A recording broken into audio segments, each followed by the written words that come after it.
بسم اللہ الرحمن الرحیم۔ السلام علیکم۔ سورہ آل عمران۔ سورہ آل عمران میں آل عمران کا ذکر ہے، اس لیے اس سورہ کا نام آل عمران ہے۔ آل کا مطلب اولاد اور حضرت عمران علیہ السلام کا ذکر آیا ہے۔ یہ سورہ مدنی سورہ ہے۔ جب ہمارے نبی مدینہ تشریف لے گئے، یہ شروعاتی مدنی زندگی کے وقت میں ہی سورہ نازل ہوئی۔ اس سورہ میں 200 آیتیں ہیں۔ جب ہمارے نبی مکہ سے مدینہ تشریف لے گئے تو شروعاتی جو وقت تھا اسی وقت میں جنگ بدر ہوئی اور اس کے بعد میں 2 سال بعد جنگ احد ہوئی۔ اس سورہ کا اینڈ چوتھے پارے میں ہوتا ہے۔ اس سورہ کا مضمون کیا ہے؟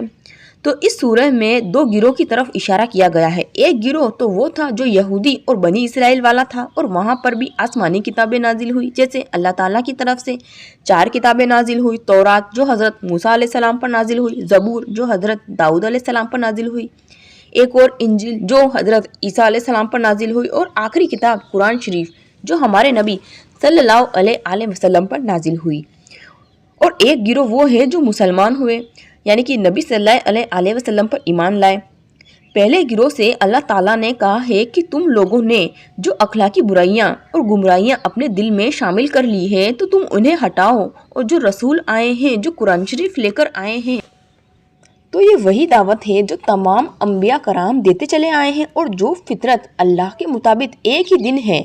اس دن کے سیدھے راستے سے ہٹ کر جو تم نے غلط بیانی اور غلط باتیں اختیار کر لی ہے، تو یہ جو تمہاری کتابیں ہیں ان کے حساب سے بھی صحیح نہیں ہیں، اور آسمانی کتابیں جو تمہارے پاس ہیں وہ بھی اس طرح سے آپ کو اشارہ نہیں کرتی ہیں۔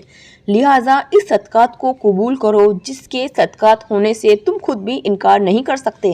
اب بات آتی ہے دوسرے گروہ کی، جو ہمارے نبی صلی اللہ علیہ وسلم پر ایمان لائے، جسے اب بہترین امت ہونے کی حیثیت سے حق کا علمدار اور دنیا کا اصلاح ذمہ دار بنایا گیا ہے۔ حق کا جھنڈا اس امت کے پاس ہے۔ مزید اس کو بھی ہدایت دی گئی ہے اور اس کو بھی سمجھایا گیا ہے کہ تمہارے پہلے جو امتی آئے ہیں ان کو مذہبی اور اخلاقی زندگی کا جو زوال آیا ہے، اس زوال کے خاطر ان کو بھی ختم کر دیا گیا ہے، اور ان کا حشر بھی تمہیں پتہ ہے۔ تو اس لیے تم بھی وہی کام کرو جو تمہارے نبی رسول اللہ صلی اللہ علیہ وسلم نے بتائے ہیں۔ وہ کس طرح کا کام کریں، اور اہل کتاب منافقین مسلمانوں کے ساتھ کیا معاملہ کریں جو خدا کے راستے میں طرح طرح سے رکاوٹیں ڈال رہے تھے، اور انہیں ان کمزوریوں کے بارے میں اصلاح بیان کریں جس کا ظہور جنگ احد کے سلسلے میں ہوا تھا۔ جنگ بدر میں مسلمانوں کی جیت ہوئی اور ایمان والوں کی جیت ہوئی، لیکن یہ جنگ گویا بھیڑوں کے چھتے میں پتھر مارنے جیسا ہے۔ اس اولین مسلح مقابلے نے عرب کے ان طاقتوں کو چونکا دیا تھا جو ان نئی طاقت اور نئی تحریک کے اندر سے عداوت رکھتے تھے، ان میں جلن رکھتے تھے۔ ہر طرف طوفان کے آثار نظر آ رہے تھے۔ مسلمانوں پر ایک داہنی خوف بے اطمینانی کی حالت میں تھا۔ حالانکہ مسلمانوں کو خوشی بےحد تھی، لیکن وہ سب لوگ آپس کے اندر جل بھن گئے تھے۔ اس کی وجہ سے مسلمانوں کے اوپر بھی ہلکی سی دقت تھی، اور ایسا محسوس ہوتا تھا کہ یہ چھوٹی سی بستی جس نے غدر و پیش ساری دنیا سے لڑائی مول لے لی ہے، صفحہ ہستی سے، کتاب سے، حالات سے، اسے ہمیشہ ہمیشہ کے لیے مٹا دی جائے گی۔ اس کا مدینے کی معاشی حالت پر بھی برا اثر پڑ رہا تھا۔ اولین تو ایک چھوٹے سے قصبے میں جس کی آبادی چند سو گھر سے زیادہ نہ تھی، اور بہت سارے مہاجرین وہاں آ گئے تھے۔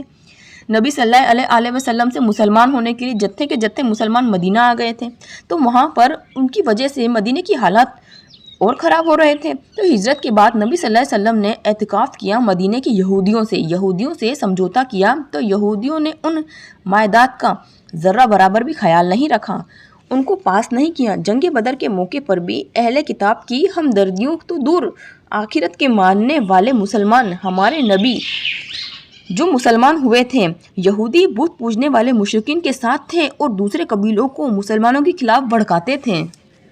الگ الگ خبر مکہ میں قریش کے پاس بھیجتے تھے۔ یہ وہ یہودی مدینے میں رہ رہے تھے وہ کر رہے تھے۔ خصوصاً بنو نذیر کے سردار کعب بن اشرف نے تو اس سلسلے کے اندر مخالفانہ اس طرح سے کوشش کی کہ انہوں نے ساری حدیں توڑ دی، اہل مکہ کے ساتھ برا کیا، یہودیوں کے ہمسائے بنے رہے۔ آخرکار ان کی شرارتیں اور ان کی عرض شکنیاں بہت زیادہ بڑھ گئی تھیں، تو نبی صلی اللہ علیہ وسلم نے بدر کے چند ماہ بعد ہی ایک اسٹیپ اٹھائی۔ وہ اسٹیپ یہ تھی کہ یہودی قبیلے میں جو سب سے زیادہ مضبوط قبیلہ تھا، اس کا جو سردار تھا وہ بھی بہت مضبوط تھا، اس کو اعتکاف مدینے سے نکال باہر کیا، اور اس کا نام تھا بنو کین قطع۔ لیکن اس سے دوسرے یہودی قبیلے کی آتش عنایتی اور زیادہ بڑھ گئی، اور ان یہودی قبیلے نے منافقین اور مشرکین کے ساتھ مل کر انہیں پیسے دے کر انہیں اپنی اور ملا لیا۔ خطرہ اتنا ہو گیا تھا کہ یہ اندیشہ بنا رہتا تھا کہ نبی صلی اللہ علیہ وسلم پر کوئی قاتلانہ حملہ نہ ہو جائے۔ صحابہ کرام پہرا دیا کرتے تھے، ہتھیار بند رہا کرتے تھے، اور ادھر ادھر نبی صلی اللہ علیہ وسلم تھوڑی سی دیر کے لیے بھی ہو جایا کرتے تو وہ گھبرا جاتے تھے اور صحابہ اکرام کھڑے ہو جایا کرتے تھے انہیں ڈھونڈنے کے لیے۔